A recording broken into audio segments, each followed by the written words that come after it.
Well, how do there, chums? 'Tis I, Captain Stephen. Today, chums, I've got a No Man's Sky video. Yes, now this one has sort of been inspired by Elite Gamers. Yeah, so he put out a video of the top 5 most useless things in No Man's Sky.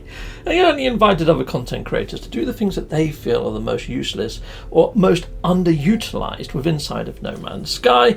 So I'm going to give you my top 5. So number 1, you can probably guess already, is settlements. Although it's a new addition, I just feel that it's a little bit shallow. It needs a little more depth.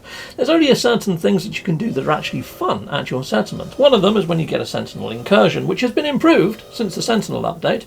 Brilliant. However, the actual buildings that you have here... Oh, actually, before we move on to the buildings, the actual Sentinel incursions, what exactly do they do? You know, if you just left them to their own devices and they shot at your citizens for ages, does it decrease your status or anything like that? Does it damage anything? No, it doesn't. It doesn't. So, yeah... And you've got these little away missions that you can do from your settlement, yet you don't play a part in the away mission, which would be lovely if you could. If you could actually help them out, or help them complete it quicker, or if you had more residents and you grew your town, just more immersion. It just feels that you're so detached from your populace, from your settlement, that you don't really care about your citizens of your settlement. It'd be nice when you place your building, whether you had to go and find the different residents that you wanted to occupy those buildings up in stations, so you actually knew their name, you had a little bit of a backstory. Perhaps they might want you to do a mission before they would come down and join your settlement. And these away missions, it'd be lovely to be able to accompany them on the away missions. It's like you can put down a saloon, but why? You go inside and yes, there's a bit of music and a bit of different ambience that you don't find anywhere else in the game, which feels a little disjointed, but it'd be nice to be able to pick up some bounties in there or something. You know, like in Mandalorian or something. It feels so Katina Bar-esque, but there's no missions, there's nothing to be had there. And there's a lot of other buildings that don't really make much sense or have any rhyme or reason. And the ones that do, like these marketplaces, are quite cool. Apart from you can have 2 right by each other, and they sell almost identically the same stuff. It'd be nice if there was a little bit more of difference and persuasion. Or you could actually influence what goes in there by what your town produces. And this guy's a bit bugged out, so you get stuck there more often than not. Okay, so number 2 on my list, this is probably going to surprise a few people, is frigates and even your freighter to some degree. I don't really use them all that much anymore because I've S-classed them. Now that they're all S-classed and fully upgraded and I've named them all, you know, even the names, people don't get to see the names of these things, do they? So if they go and land on one of these sort of freighters or frigates or whatever, it's not going to tell them that it's the Get Along Gang or the A-Team or Around the Twist or any of the other crazy names that I've named them. I've named them, all of mine, after 80s and 90s shows I grew up on when I was a kid. No one gets to see all that wondrous creativity. No, they don't. Even if I name my ship, they don't get to see the name of my ship or my multi-tool or my freighter. You know, all this sort of stuff goes to waste. It's there, but for whose benefit other than your own? You know, there's no sort of showy-offy type stuff about the naming of your stuff. And even when you name systems and planets and stuff, sometimes they revert back to their default names until they get scanned. The whole naming system seems to be a bit disjointed and broken, so I don't really rename things anymore, I just leave them as their defaults, because why bother? No one really gets to see it, and when they do, it doesn't work properly. Discovery servers seem squiffy. Righto, and yes, your actual frigates themselves, after you've got them all S-classed, brilliant, okay, cool. You go to land on them, you get to speak to Officer Numi, or whoever the captain is of one of your frigates. Try and go find them. Go on, have a look for them. Go and look for the bridge. You can't find the bridge, it won't let you, there's locked doors upon these, which really does break the immersion. It'd be lovely to go and meet the crew. It'd be really cool if you could meet the crew aboard a frigate, and then maybe if you go and select a mission, you can accompany them on their mission. You know, you could just be standing around on the bridge, or you could go away with the away team and scan some rocks, scan some flora. Do something, you know, but no, you're disjointed. You're taken away from that. Blows the immersion. Okay, so, number 3? Is this number 3? Okay, number 3 is ships. All of them. Okay, so I'd imagine most people out there right now have got fighters, maybe the odd exotic, or their favourite. They've probably just got their favourite class of ship, and they've probably just filled their freighter full of their favourite class of ship. Mainly because there's nothing really that divides them. I mean, my favourite kind of ship is fighters, so I've just got an array of fighters. But if there was actually ship-related missions, like you could only do bounty hunting missions in ships, that'd make sense. or if you had a shuttle, you could pick people up and taxi them from A to B. But the most useless of the ships, in my opinion, and the most underutilised, at least by myself, is the living ship. This actually made it on the League Gamers top 5 as well. The living ship looks like it's an IKEA frickin' lampshade, and it's not got much else going for it other than the fact that it looks like it's made by IKEA. The interior is a bit slimy, it's a bit cool, it's very nice inside of VR, I must admit, and that looks pretty darn sweet. But you can't really upgrade these ships. You can't put in better launch thrusters, so the fuel gets worn out quicker. You can't put in anything other than what's the equivalent of the photon cannon or the phase beam, so you can't have like the positron injector or the Xylotron or even missiles, and I love missiles. So you're quite limited in what tech you can put inside your living ship. So my living ship doesn't do much living. It sits here pretty much dead. It doesn't do anything. And you can't upgrade all the storage, and the statage isn't all that great in them. Yes, once you get all the modules in, they're not too bad on warp, but combat readiness and the utilisation, not so much.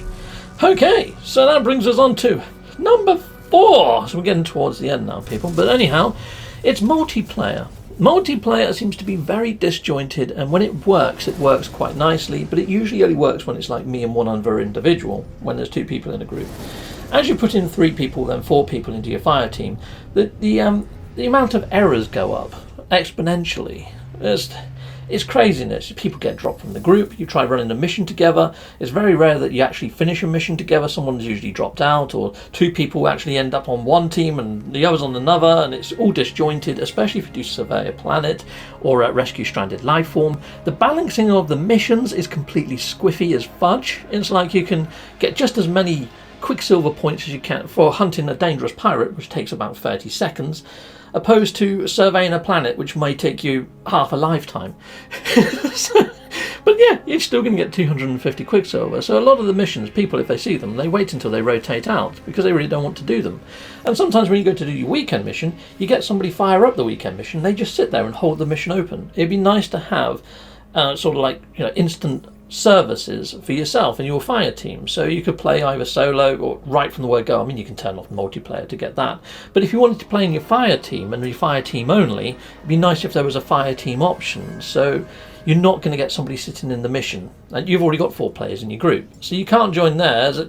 It's just broken in a roundabout way. There's a lot of things broken with multiplayer, and right now one of the biggest bugs is if you call in your new Sentinel quad, it freezes multiplayer. Everybody ends up doing a Y or A frame pose, and completely breaks the immersion, completely breaks multiplayer, just calling in your Sentinel quad dog inside of multiplayer. And this happens inside of the planet's surface. As you can see there, people are just all paused, but after a while they will go into a Y frame or an A frame pose. So yeah, it's multiplayer squiff and all-round bugginess and polish that I really feel that they need to start putting in here, because at the moment I turn multiplayer off most of the time. Okay, right, so the 5th and final thing inside of No Man's Sky that I feel is greatly underutilised or could be done so much better and is in the greatest need of enhancement is the Colossal Archives. Okay, so at GDC 2015, they actually said that every hill you go over, or as soon as you land on the planet, you're going to see something in the distance of intrigue that's going to pull your interest, and you're going to go and discover what that thing is. Then it gave us Colossal Archives. There's 3 types of Colossal Archive that you can see in game, and then they just all vary in colour. They all do exactly the same thing, so after you've seen all 3 variants, it just loses all of its sort of gravitas and that sense of wanting to go over there and explore one of these things, other than to pick up the snippet of lore, which is the only thing that's going to remain different in these places. You've got some weird machines inside of these places that you don't get anywhere else, but they're single use. You can only use them once, and they would convert something to something of the equivalent, if not better. So it's like a little mini dice roll, and you might get something slightly better from the actual machine itself. So this is this one here that you can see over here to your right. You can't build these inside of your own bases. The only places you can get these machines is here at the archive, but like I say, it's single use once and then you move on. So there's no real point in building a base at an archive or really seeking out these archives, because when you do change something from something to something slightly better or greater rarity, it only goes up by maybe a 15% increase with insider value. So it feels like you've got to use a map, you've got to try and find this place, and when you found this place and then you hit it up, it just doesn't feel worth it. It just feels like anticlimactic in a massive way. Yeah, it's not great. You've also got this new log that appears now, the exploration guide that appears inside of your log. And yeah, and then you've got this, which is the information repository. So it feels like the two things should be linked together, but that hasn't happened, or at least that's my sort of take on it. But they could be.